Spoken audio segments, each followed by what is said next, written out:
right now? All right, so I have some stuff. Do you always certainly have stuff, do. Brad? You're so prepared. Yeah, so I spoke with this young lady a couple of days ago. Okay. Not yesterday. Not yesterday. Brittany Santacroce. She's an American-born singer-songwriter, and she has this love for Latin music and culture, and propelled her to create her album called Latin Project. It's an album purely in Spanish songs. However, this is the catch. She doesn't speak any Spanish. She did not grow up speaking Spanish. She is a white American who is now singing Spanish songs. Wow. Yeah. Let's watch. Brittany Santacroce. She's an American-born singer-songwriter whose love of Latin music and culture propelled her to create the Latin Project, an album purely of Spanish songs, despite the fact that she's a born American without any Spanish heritage. She's joining me today to discuss how she, as a Caucasian American woman, how she's crossed over into the Latin music genre, even singing Spanish songs in Spanish before she even spoke the language. Brittany, welcome. Tell us about your music projects. Give us a little bit background. Well, I've been a musician since 2011 professionally. I've been playing guitar and singing my whole entire life, though. I have a band with my family that was an indie pop band. We sing 5-part harmony. Right. And we've done that for quite a few years. We've traveled around to Nashville to do a couple of recordings down there. And then after my family's band sort of took a little break, I started the project with singing the songs in Spanish that are both covers and originals that I've written. How did you develop the love of the language of Spanish and the culture? And how, did you wake up one morning and say, hey, Latin music, Spanish music, that's where the money is? Or, did you wake up one morning and say, this is my love? How did this all happen? I am originally from Long Island, New York, and I had grown up with a bunch of Spanish friends down there. I worked in a leather store owned by a Colombian family. And so I had been involved in the community in New York for a while to begin with. I had listened to the music and fell in love with it instantaneously. And as well as the other parts of the culture, the music, the food, the dancing, and the families too, because I felt the Spanish families were very similar to the way I grew up with my family.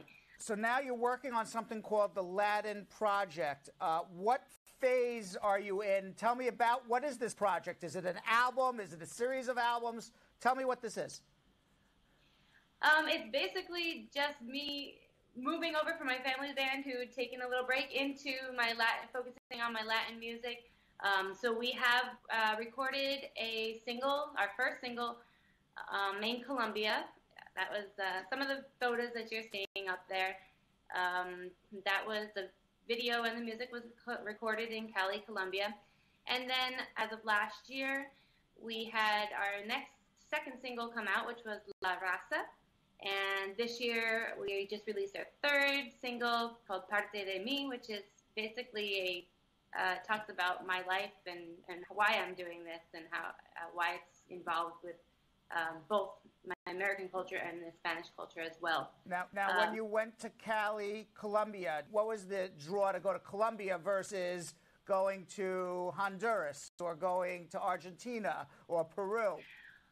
First of all, my husband is from Colombia. Okay. So he was from a neighboring town, and there it is. Yeah. The song was, we co-wrote it, and it's a song about the Feria de Cali, which is a big giant salsa festival in the city. So obviously we had to go to Cali to do the video. And the kids in the video are a group of a dance team out of Cali that competes. Now, you wrote a song called La Varza, The Race. Can you sing some of it a cappella for us? Quiero darte esperanza antes de contarte mis sueños, acariciarte las manos después que acaricias el campo.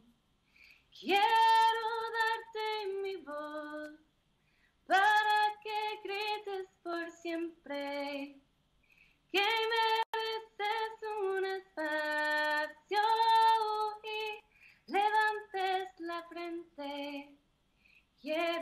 hermano, cantarte por siglos y a tu cultura, mi cielito lindo.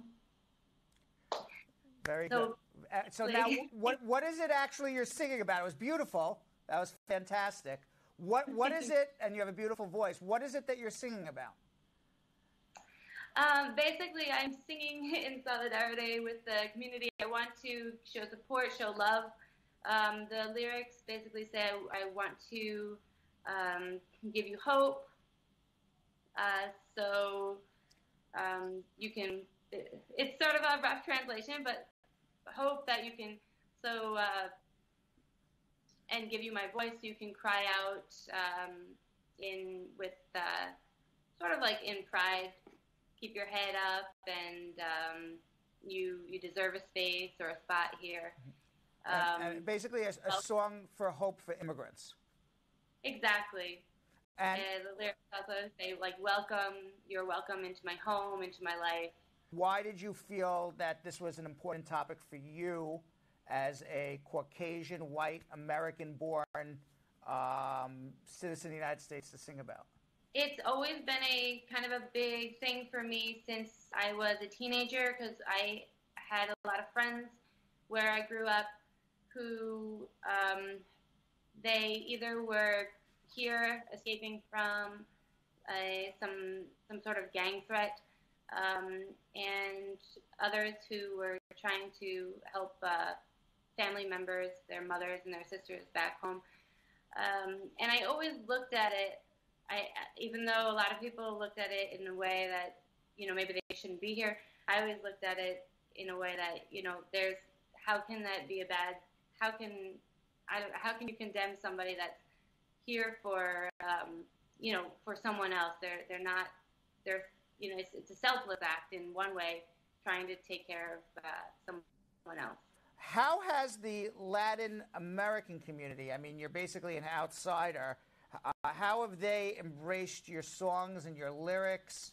Has there been a positive, or has there been some negative things saying, who's this woman singing about immigration? She's never lived it. How dare she, co-opt my life and my struggles?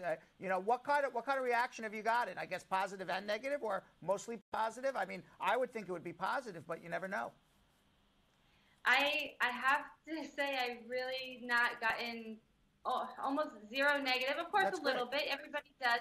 But it was something I was actually worried about to begin with, because I was like, the whole appropriation concept and everything, and I was not sure. I was like, how much should I push this? I don't want to look like I'm, trying to be, I don't know, all up in the spotlight or something. Right. But the reaction has been really, really, really positive, and I've gained a lot of good relationships and friendships through this, and I'm very, very, very happy and honored and humbled. Is there any other song you would like to sing a cappella for us, other song that you love, and tell us a little bit about it quickly before we let you go? In an original Spanish or in English? Original in Spanish. Original in Spanish. All right. Well, the ones with the video, they're from Cali. It goes, así es como se siente, se goza, así es como se prende la cosa. Somos la alegría, en masas que nota estar aquí, en la capital de la salsa. Before I let you leave, and thank you very much for coming on our show, and thank you very much for watching and being an avid viewer. I appreciate it. Do you have an American dream? We always ask everybody.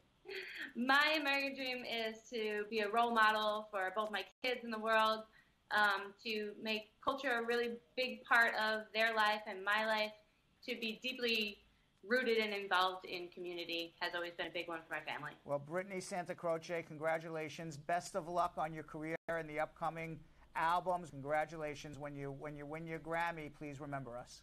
and come back.